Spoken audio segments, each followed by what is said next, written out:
बिहार की जनता ने हमारी एनडीए की सरकार पर भरोसा जताया है, डबल इंजन की सरकार पर भरोसा जताया और फिर से उनको बिहार में जो पहले से ही सुधारवादी विकासवादी काम कर रहे थे उनको प्रोत्साहित करने का काम किया है। मैं बिहार की जनता का बहुत बहुत अभिनंदन और धन्यवाद करना चाहूँगा।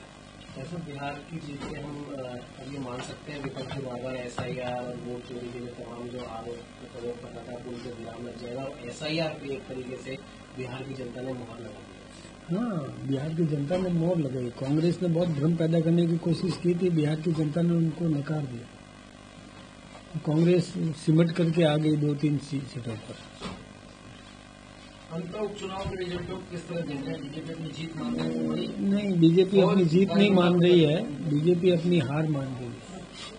बीजेपी जीत नहीं मान रही है। अंतर उपचुनाव में हम हारे हैं, हो सकता है कहीं हमसे टूटी हुई हो। हम समीक्षा करेंगे, सुधार करेंगे।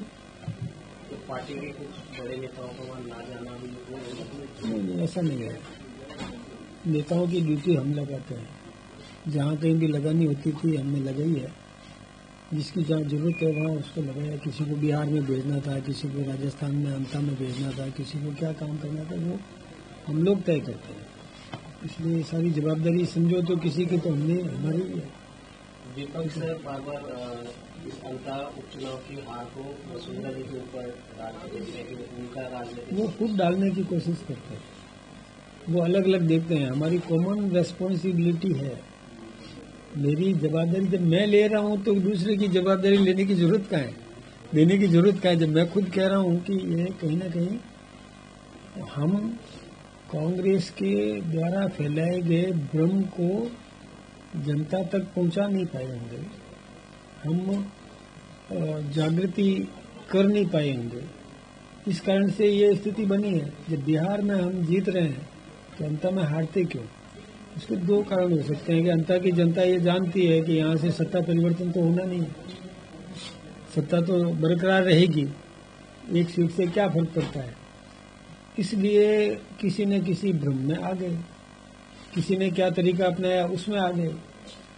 किसी ने सही तरीका अपनाया कि गलत तरीका अपनाया, इसकी बात मैं अभी नहीं करूंगा, लेकिन भ्रम में आ जाते हैं।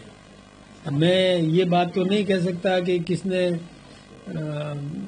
चुनाव में कौन सा तरीका अपनाया, किसने भावनाएं भड़काने की कोशिश की, किसने जातिवाद फैलाने की कोशिश की, किसी ने तुष्टीकरण अपनाने की कोशिश की, किस प्रकार से मतदाताओं को भ्रमित किया, ये तो समीक्षा के बाद ही पता चलेगा।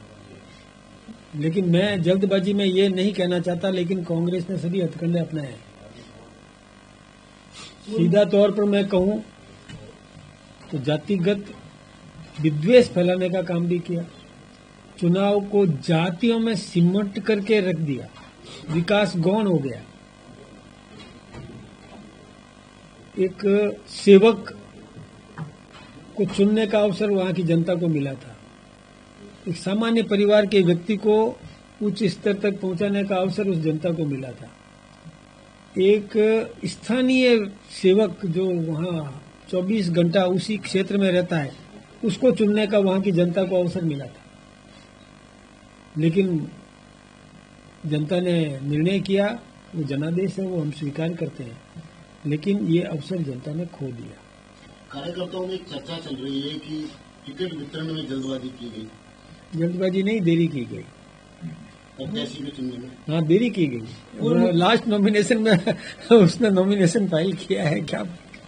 पूर्व मुख्यमंत्री अशोक गहलोत बिहार के पर्यवेक्षक बनाए गए, पहले गुजरात के पर्यवेक्षक बनाए गए, कांग्रेस दोनों जगह सुपड़ा साफ हो गया, लेकिन अंतर चुनाव के लिए वो उत्साहित नजर आते हैं। अभी बहुत कुछ बोला, जहाँ तहाँ पैर पड़े गहलोत जी के, तहाँ तहाँ बनता धार।